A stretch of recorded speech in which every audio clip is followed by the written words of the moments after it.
ഇന്ന് പെട്ടെന്ന് ഉണ്ടാക്കാൻ പറ്റുന്ന ഒരു വൻപയർ ഉലർത്താണ് ഉണ്ടാക്കുന്നത്.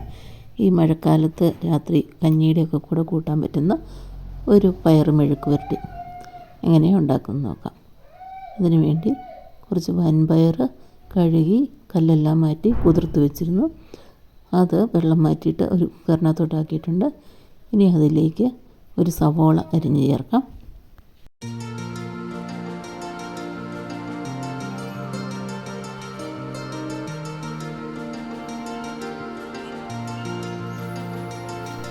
ഉള്ളിയെല്ലാം അരിഞ്ഞു കഴിഞ്ഞു.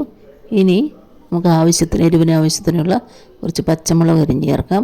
മുളക് പൊടിയൊന്നും ചേർക്കുന്നില്ല, ഇനിയും കുരുമുളകാണ് ചേർക്കേണ്ടത്. അതുകൊണ്ട് കുറച്ച് പച്ചമുളക് എരിവിനുള്ളത് അരിഞ്ഞ് ചേർക്കാം. ഇനി നമുക്കിതിലേക്ക് ആവശ്യത്തിന് ഉപ്പും മഞ്ഞൾപ്പൊടിയും ചേർക്കാം. അത് കഴിഞ്ഞ് ഇതിന് വേവാൻ ആവശ്യമായിട്ടുള്ള വെള്ളം, അതായത് ഇതിൻ്റെ മുകളിൽ നിൽക്കണം, ആവശ്യമുള്ള വെള്ളവും കൂടി ചേർത്ത് നമുക്ക് കുക്കറടച്ച് അടുപ്പിൽ വെച്ച് വേവിക്കാം. ഒരു 3-4 വിസിൽ വേണ്ടി വരും. നല്ലപോലെ കുതിർന്നതാണെങ്കിൽ 2 വിസിലിലൊക്കെ വേവും. ഓരോ പയറിൻ്റെയും വേവനുസരിച്ച് വേവിച്ചെടുക്കാം.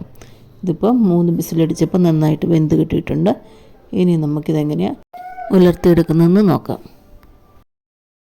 പാനടുപ്പ് വെച്ചു, എണ്ണ ഒഴിച്ചു. എണ്ണ ചൂടായി. എണ്ണ ചൂടാകുമ്പോഴത്തേക്ക് കടുകിട്ട് പൊട്ടിക്കാം.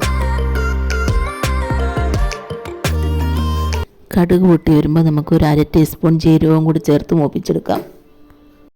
കടുക് പൊട്ടി വരുമ്പോൾ നമുക്ക് കുറച്ച് കറിവേപ്പില ചേർക്കാം. കറിവേപ്പില ചേർത്തതിന് ശേഷം നമുക്ക് ചതച്ച് വെച്ചിരിക്കുന്ന കുറച്ച് വെളുത്തുള്ളിയും കുരുമുളക് പൊടിയും കൂടെ ചേർത്ത് ഒന്നിളക്കി മൂപ്പിക്കാം. കരിഞ്ഞു പോകരുത്. നന്നായിട്ട് ഇളക്കി മൂത്ത് വരും. തീ കുറച്ച് വെച്ച് മൂപ്പിക്കണം. കുരുമുളകും വെളുത്തുള്ളിയൊക്കെ മൂത്ത് വരുമ്പോഴത്തേക്ക് നമുക്ക് വേവിച്ച് വെച്ചിരിക്കുന്ന പയർ ചേർക്കാം.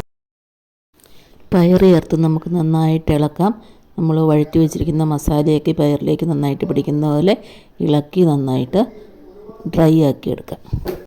കടുക് വറുക്കുമ്പോൾ ഉണക്കമുളക് വേണമെങ്കിൽ മുറിച്ച് ചേർക്കാവുന്നതാണ് കേട്ടോ. അങ്ങനെ ഇളക്കി നമ്മുടെ മെഴുക്ക് പുരട്ടി അല്ലെങ്കിൽ ഉലർത്ത് റെഡി ആയിട്ടുണ്ട്.